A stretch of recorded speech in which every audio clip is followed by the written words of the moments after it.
So hello guys. हमारे channel आपका स्वागत है फ्रेंड्स।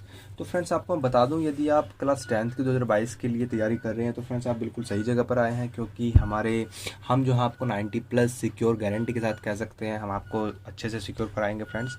तो फ्रेंड्स हम जो हैं हम अपने इस चैनल पर सारे सब्जेक्ट की वीडियोस डाल रहे हैं फ्रेंड्स। तो अब हमारे सीरीज चली हुई है साइंस की, फिजिक्स पार्ट की चली हुई है, केमिस्ट्री पार्ट की भी जल्दी आने वाली है। ठीक है फ्रेंड्स, तो आज का जो हमारा चैप्टर है वो चैप्टर नंबर 2 है। चैप्टर नंबर 1 जो है फिनिश हो चुका है। यदि आप उसको देखना चाहते हैं तो आप होम पेज पर जाकर के या प्ले लिस्ट में जाकर के आप वहाँ से चेक कर सकते हैं। मैंने प्ले लिस्ट वहाँ पर बना रखी है। ठीक है फ्रेंड्स, तो देखिए, तो आज की वीडियो क्लास 10th की साइंस की फिजिक्स की वीडियो फ्रेंड्स। देखिए चैप्टर नंबर 2 है जो हमारा चला हुआ है, मानव नेत्र तथा रंग बिरंगा संसार चैप्टर का नाम है फ्रेंड्स।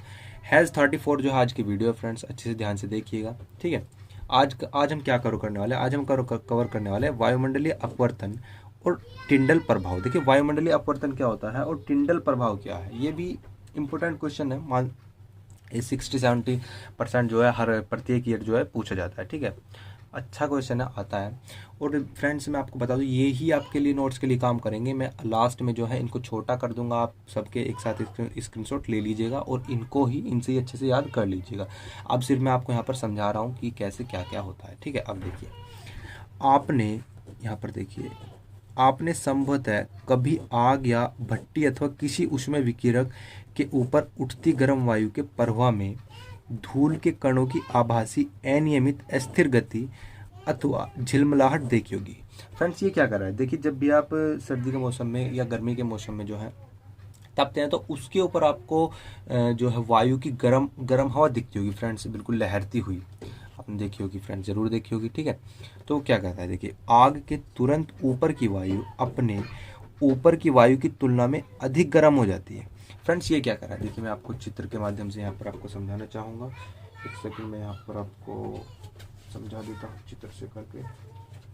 देखिए फ्रेंड्स ये इस टाइप से होता है। मान लीजिए यहाँ पर कोई आग जली हुई है, मान लीजिए यहाँ पर कोई आग जली हुई है इस टाइप से। ठीक है फ्रेंड्स, ये मान लीजिए कोई आग जली है। अब जो फ्रेंड्स इसके ऊपर की जो ये वायु होगी, ये जो फ्रेंड्स वायु होगी और ये फ्रेंड्स आग है। ठीक है, अब फ्रेंड्स समझने की कोशिश कीजिएगा, जो तुरंत आग के ऊपर की जो वायु होती है और इससे ऊपर की जो वायु होती है वो इसकी अपेक्षा हल्की होती है फ्रेंड्स, ये वाली। तो वही बात कह रहा है फ्रेंड्स, ये अपने ऊपर की वायु की तुलना में अधिक गर्म हो जाती है। मतलब गर्म होने की वजह से क्या होती है, वो हल्की हो जाती है। ठीक है, देखिए गर्म वायु अपने ऊपर की ठंडी वायु की तुलना में हल्की होती है। मैंने अभी बताया ना कि गर्म वायु जो होती है, ये वाली वायु जो गर्म है, इस ठंडी वायु की अपेक्षा क्या होगी, हल्की होगी, ये भारी होगी, इसलिए वो लहरती हुई में दिखाई देती है। ठीक है, तथा इसका अपवर्तनांक ठंडी वायु की अपेक्षा थोड़ा कम होता है। अपवर्तनांक इसलिए कम होता है, इसलिए इफेक्ट पड़ता है कि ये जो होती है हल्की वायु होती है इसलिए। ठीक है, क्योंकि अपवर्तनांक माध्यम वायु की भौतिक अवस्थाएं स्थिर नहीं है। ठीक है फ्रेंड्स, इसलिए गर्म वायु में से होकर देखने पर वस्तु की आभासी स्थिति परिवर्तित होती रहती है। अब फ्रेंड्स यहाँ पर क्या है, ये देखिए मान लीजिए जब आग जलती हुई रहती है और आप इस वाली वायु में तो सामने को देख रहे हैं, इसके सामने जो कोई जो है वो ऑब्जेक्ट रखा हुआ है और उसको देख रहे हैं, तो उसकी स्थिति फ्रेंड्स बदलती रहेगी। आपने नोटिस किया होगा कि वो बदलती रहेगी कि इसके हिसाब से, क्योंकि ये जो है इस टाइप से लहर लहर करके चलती है ये वाली वायु, और जो इसके सामने का ऑब्जेक्ट होता है वो भी आपको बदलता हुआ दिखाई देगा, लहरता हुआ। ठीक है, वो इसलिए होता है फ्रेंड्स। ठीक है, इस प्रकार यह अस्थिरता हमारे पर्यावरण में वायुमंडलीय अपवर्तन का ही एक प्रभाव है। ये वायुमंडलीय अपवर्तन का प्रभाव है फ्रेंड्स। ठीक है, तारों का टिमटिमाना भी एक ऐसी ही परिघटना है। जो तारों का जो टिमटिमाना होता है फ्रेंड्स, वो भी इसी तरह से जो है टिमटिमाते हैं। ठीक है, आप देख लीजिए तारों का टिमटिमाना है। आपको समझ में आ गया फ्रेंड्स वायुमंडलीय अपवर्तन? आपको आई होप समझ में आ गया होगा। ना समझ में आए तो एक बार रिवर्स करके देख लीजिएगा, अच्छे से आपको समझ में आ जाएगा। ठीक है, आप देखिए तारों का टिमटिमाना, तारों का टिमटिमाना किस प्रकार से यहाँ पर हमारा कार्य करता है। ठीक है, देखिए तारों का टिमटिमाना, देखिए तारों के प्रकाश के वायुमंडलीय अपवर्तन के कारण ही तारे टिमटिमाते प्रतीत होते। देखिए फ्रेंड्स, तारे जो हैं वो वास्तव में नहीं टिमटिमाते, वो आभासी, वो रहते तो एक ही स्थान पर है, वो आभासी स्थिति में तारे टिमटिमाते हैं और वो इसका ही प्रभाव है वायुमंडलीय अपवर्तन का। ठीक है, देखिए पृथ्वी के वायुमंडल में प्रवेश करने के बाद पृथ्वी के पृष्ठ पर पहुंचने तक तारे का प्रकाश निरंतर अपरिवर्तित होता रहता है। ये फ्रेंड्स क्या है, देखिए समझिए यहाँ पर ये कह रहा है कि जो वायुमंडल में जो प्रवेश करता है, पृथ्वी के वायुमंडल में प्रवेश करने के बाद पृथ्वी के पृष्ठ पर पहुंचने तक तारे का प्रकाश, जो तारे का जो प्रकाश होगा, यहाँ पर आपको चित्र के माध्यम से समझाना चाहूँगा। देखिए फ्रेंड्स, मैंने बना रखा है जो तारा है, ये इस तारे से जो आने वाला जो प्रकाश होगा वो हमारी आँख तक पहुँचते पहुँचते कितनी बार अपरिवर्तित होता है, कितनी बार बदलता है फ्रेंड्स। ठीक है, बहुत सारा यहाँ पर प्रकाश आएगा जैसे आँख में, वो कितनी बार अपरिवर्तित होगा, बदलेगा। ठीक है, वायुमंडलीय अपवर्तन उसी माध्यम में होता है, उसी माध्यम में वो बार बार होता रहता है। ठीक है, जिसका क्रमिक परिवर्ती अपवर्तनांक हो। आगे देखिए, क्योंकि वायुमंडल तारे के प्रकाश को अभिलंब की ओर झुका देता है। समझ रहे हो, जो वायुमंडल जो है तारे के प्रकाश को अभिलंब की ओर झुका देता है। जो वायुमंडल होगा वो तारे के प्रकाश को क्या करेगा फ्रेंड्स, अभिलंब की ओर जो है झुका देगा। स्थिति फ्रेंड्स ये है असली, मान लीजिए असली किरण का मार्ग तो ये है। ये क्या करेगा, ये तारे की आभासी स्थिति बना देता है, ये झुका देता है अभिलंब की ओर। और देखिए, अतः तारे की आभासी स्थिति उसकी वास्तविक स्थिति से कुछ भिन्न प्रतीत होती है। जैसे कि आपको दिख रहा है, ये फ्रेंड्स मैंने बना रखा था, यहाँ पर आप देख सकते हैं, ये हमारी आंख है और ये हमारा तारा है। असली तार तो ये है और किरण का मार्ग ये है। तो होता क्या है, ये वाला तारा हमें यहाँ दिखाई देगा। क्यों? क्योंकि ये बहुत लंबा मार्ग जो है तय करेगा, और तय करने की वजह से वायुमंडलीय अपवर्तन के कारण ये स्थिति बार बार परिवर्तित होगी। जैसे आग वाला उदाहरण था, आपने देखा कि जो ऊपर की लपटें थी वो क्या थी फ्रेंड्स, वो हल्की थी उससे ऊपर वाली वायु की अपेक्षा। ठीक है, और जो उन लपटों के अंदर जो सामने वाला ऑब्जेक्ट था वो हिलता हुआ दिखाई देता है हमारा। ठीक उसी प्रकार होता है, जो ये वाला तारा है हमारी, तारे की आभासी स्थिति हमें दिखाई देती है इस नेत्र को। ठीक है, आगे देखिए, क्षितिज के निकट देखने पर कोई तारा अपनी वास्तविक स्थिति से कुछ ऊंचाई पर प्रतीत होता है। ठीक है, तारे की यह आभासी स्थिति भी स्थायी न होकर धीरे धीरे थोड़ी थोड़ी बदलती रहती है। अब ये फ्रेंड्स ये नहीं होता कि भाई यहाँ पर आपको दिख गया तो ये स्थायी है कि यहीं पर आपको दिखेगा, नहीं, ये स्थिति भी जो है बदलती रहती है फ्रेंड्स, इधर उधर इधर उधर उधर इधर उधर होती। जैसे आग के लपटों के सामने ऑब्जेक्ट था कोई, वो इधर उधर हो रहा था ना, लेकिन है तो स्थिर, लेकिन हो रहा था किसके कारण, वायुमंडलीय अपवर्तन के कारण। ठीक इसी प्रकार जो ये तारा होता है ये भी इधर उधर होता रहता है। ठीक है, आगे देखिए, क्योंकि पृथ्वी के वायुमंडल की भौतिक अवस्थाएं स्थायी नहीं है फ्रेंड्स। ठीक है, चूंकि तारे बहुत दूर हैं, अतः वे बिंदु स्रोत के सन्निकट हैं। क्योंकि तारों से आने वाली प्रकाश किरणों का पथ थोड़ा थोड़ा परिवर्तित होता रहता है। मैंने अभी आपको बताया कि जो तारों से प्रकाश आता है वो हमारी आंख तक पहुंचते पहुंचते थोड़ा थोड़ा जो है परिवर्तित होता रहता है, अपरिवर्तित रहता है। ठीक है, अतः तारे की आभासी स्थिति विचलित होती रहती है, इधर उधर होती रहती है फ्रेंड्स।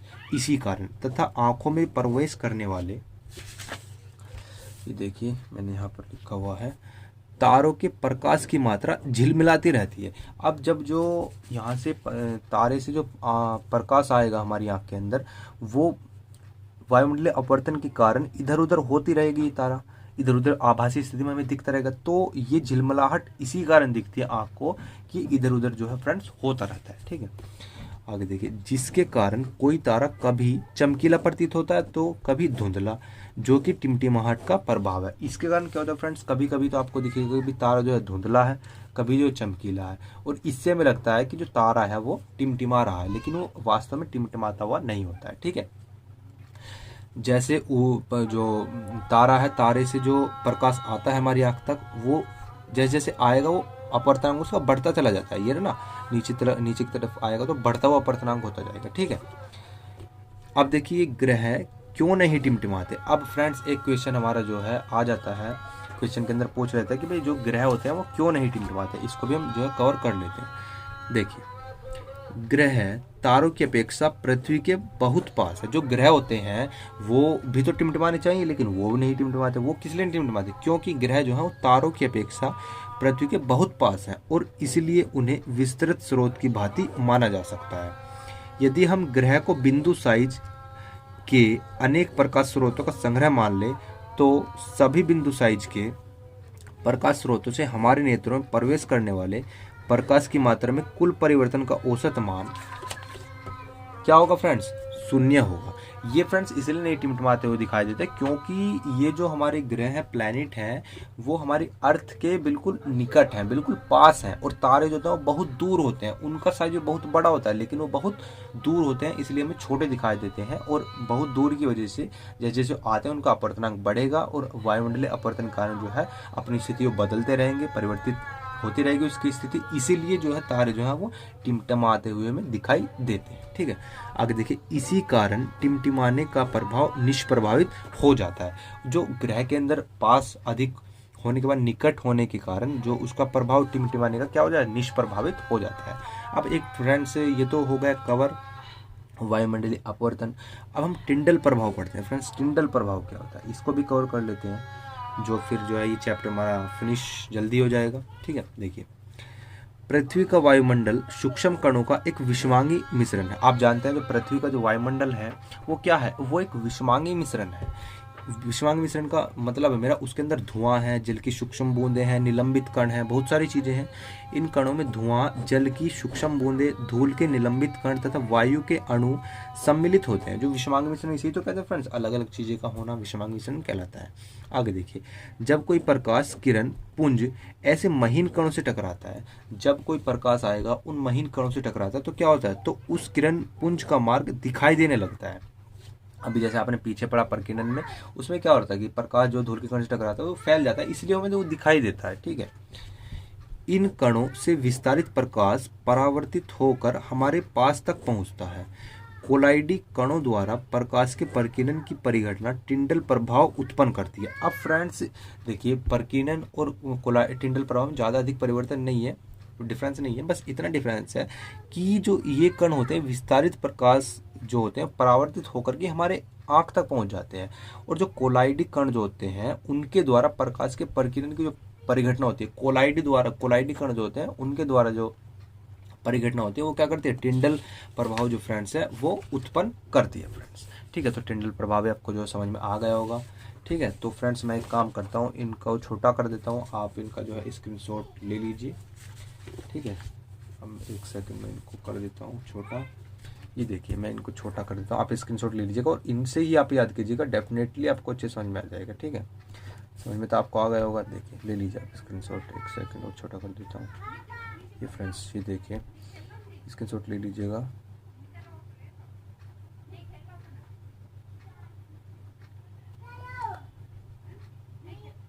यहाँ सॉरी फ्रेंड्स, ये देखिए फ्रेंड्स। ठीक है, आप स्क्रीनशॉट ले लीजिए जल्दी से यहाँ से, और आगे कोई मैं दिखाता हूँ फ्रेंड्स। ठीक है फ्रेंड्स, आपने स्क्रीनशॉट ले लिया। ये फ्रेंड्स फर्स्ट पेज था, ये आपका सेकंड पेज है। ठीक है फ्रेंड्स, और जी आपका तारों का टिमटिमाना मतलब आपका ये रहा फ्रेंड्स, ये आपका थर्ड पेज है, इसका स्क्रीनशॉट ले लीजिए। ये आपका फोर्थ पेज है। ठीक है फ्रेंड्स, ये आपका फिफ्थ पेज है, ये आपका सिक्स्थ पेज है। ठीक है, और फ्रेंड्स ये आपका सिक्स्थ पेज था, और ये आप जो है चित्र जो है इसको भी बना लीजिएगा, आपको समझ में आ जाएगा। ठीक है, तो फ्रेंड्स आई होप आपको जो है अच्छे समझ में आ गया टिंडल प्रभाव और वायुमंडलीय अपवर्तन क्या है, अच्छे से मैंने एक्सप्लेन कर दिया है। तो फ्रेंड्स मिलते हैं नेक्स्ट वीडियो में, तब तक के लिए बाय बाय, टाटा।